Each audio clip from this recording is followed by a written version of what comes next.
Yeah, so we're here with question 4 of assignment 1, where we're given xy multiplied by dy by dx is equal to x squared plus y squared.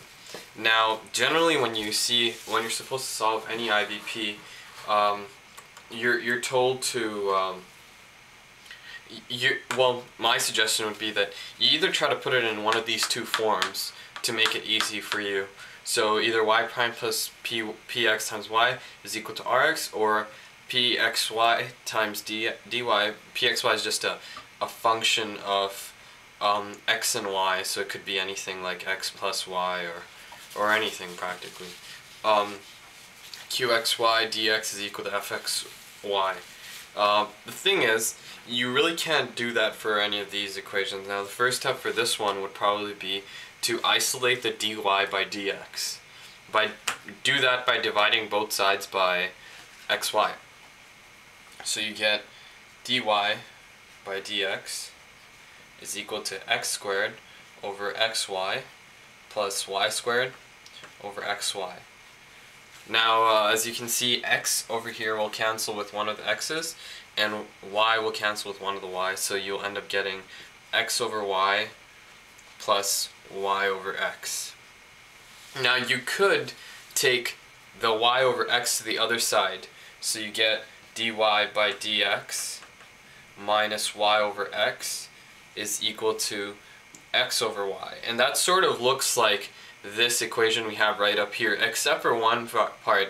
It's rx, which is just a function of x and not a function of y, and you have a y here, so it's actually not possible to put it in that form. So when you're presented with an equation like this, where you really can't go any further, best bet is to make a simple assumption, which is y is equal to vx.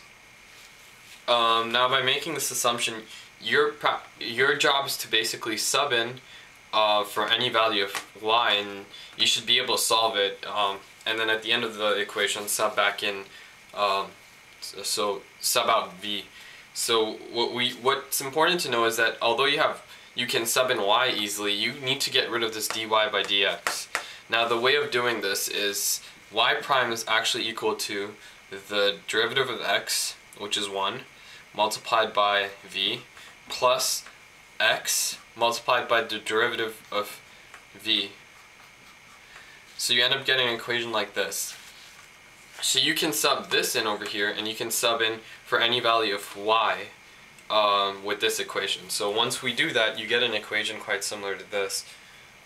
V plus x dv by dx is equal to x over vx plus vx over x.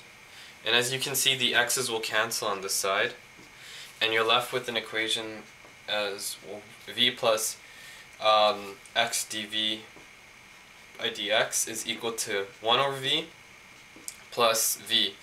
Both these v's will just cancel out, and you're left with quite a simple equation actually.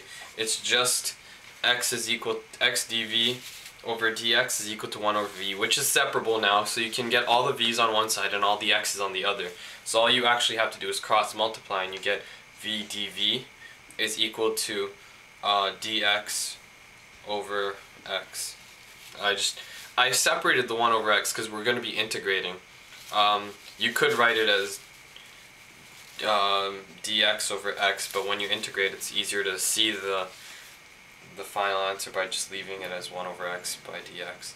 So now it's quite simple. All you really have to do is integrate both sides, and what you'll get is a v plus v is equal to v squared over 2 is equal to ln x plus c. Now remember to put the ln x in absolute value, because you actually don't know if x is a positive or negative number, and ln of anything z where z is less than 0. You can check this with your calculator. We'll actually give you a math error. It's not allowed. So you have to put these absolute values. They're actually quite essential. Now all you have to actually do from here is multiply the 2 on both sides.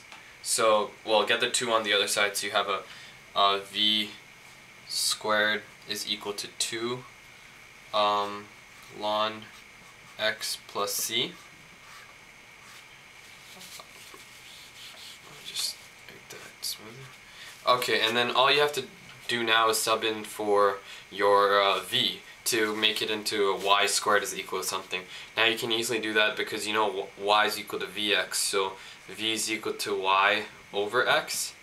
So you can just sub that in right here and you get y squared over x squared is equal to 2 multiplied by ln x plus c, and then you get your x squared on the other side, so you get a 2x squared ln x plus c, and that's actually your final answer.